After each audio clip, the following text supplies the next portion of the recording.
आज बघूया रेस्टॉरंट पेक्षा भारी असा मटार पनीर फक्त 2 मसाले वापरून. चला तर मग व्हिडिओला सुरुवात करूया. इथे मी घेतले आहे 4 मध्यम आकाराचे कांदे आणि त्यांना मी ओबडधोबड असं जाडसर कापून घेते आणि 3 टोमॅटो घेतले. त्यांना जाडसर असं कापून याची आपण ग्रेव्ही बनवणार आहोत.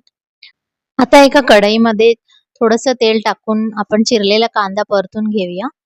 कांदा थोडासा सोनेरी रंगाचा झाला की त्यामध्ये टाकूया चिरलेला टोमॅटो, थोडे लसणाच्या पाकळ्या, 10-12 लसणाच्या पाकळ्या घेतल्यात, 1 इंच आलं, कोथिंबिरीच्या काड्या, हे सर्व व्यवस्थित परतून घ्यायचं. नंतर यामध्ये सुकी काश्मीरी मिरची एक टाकायची, त्याला देखील व्यवस्थित परतून घ्यायचं. हे व्यवस्थित परतून झाल्यावर याला थंड करत ठेवूया. आणि दुसऱ्या बाजूला हे मी इथे घरी बनवलेलं पनीर आहे.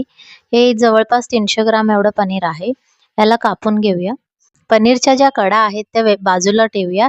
याचा वापर आपण पुढे करणार आहोत.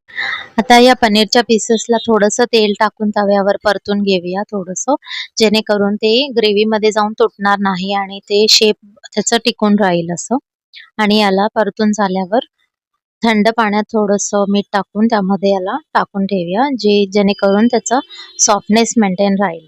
आता एका मिक्सर जारमध्ये परतून ठेवलेला कांदा आणि टोमॅटो याची ग्रेव्ही बनवून घेऊया. याची फाईन अशी प्युरे बनवून घ्यायची, एकदम बारीक वाटायचं.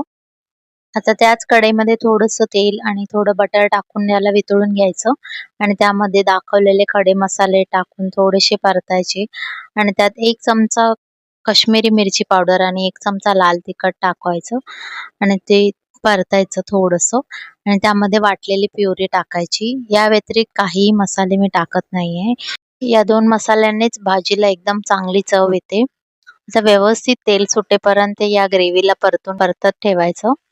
आणि आता दुसऱ्या बाजूला त्याच मिक्सर जारमध्ये भिजवलेले 7-8 काजू आणि पनीरच्या कडा काढलेले पनीर हे व्यवस्थित ते दोन्ही मिक्सरला वाटून बारीक करून घ्यायचं. आता मसाला परतलेला आहे. यामध्ये टाकूया 1 कपभर एवढे मटार. 1-2 मिनिटं मटार व्यवस्थित परतून झाल्यावर त्यामध्ये 1 कप एवढं गरम पाणी टाकून याला झाकण लावून 5 ते 10 मिनिटं मटार शिजवून घेऊया.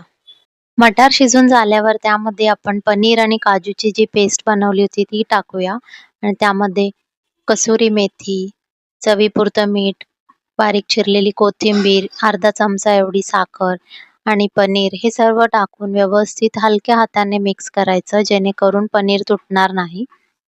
आणि 1 ते 2 मिनिटं याला फक्त शिजवायचं. दाटसरपणा तुम्ही ॲडजस्ट करा कन्सिस्टन्सी याची, जसं हवं तसं. थोडं अर्धा कप पाणी मी परत टाकणार आहे. थोडी घट्ट झाली आहे भाजी. आणि तयार आहे आपली ती रिच आणि क्रीमी अशी मटार पनीर. याला तुम्ही रोटी, नान, चपाती किंवा जीरा राईस सोबत सर्व्ह करू शकता आणि मजा घेऊ शकता मटार पनीरची. रेसिपी आवडली असेल तर नक्की ट्राय करा आणि कमेंटमध्ये सांगा कशी झाली होती ती. Thank you.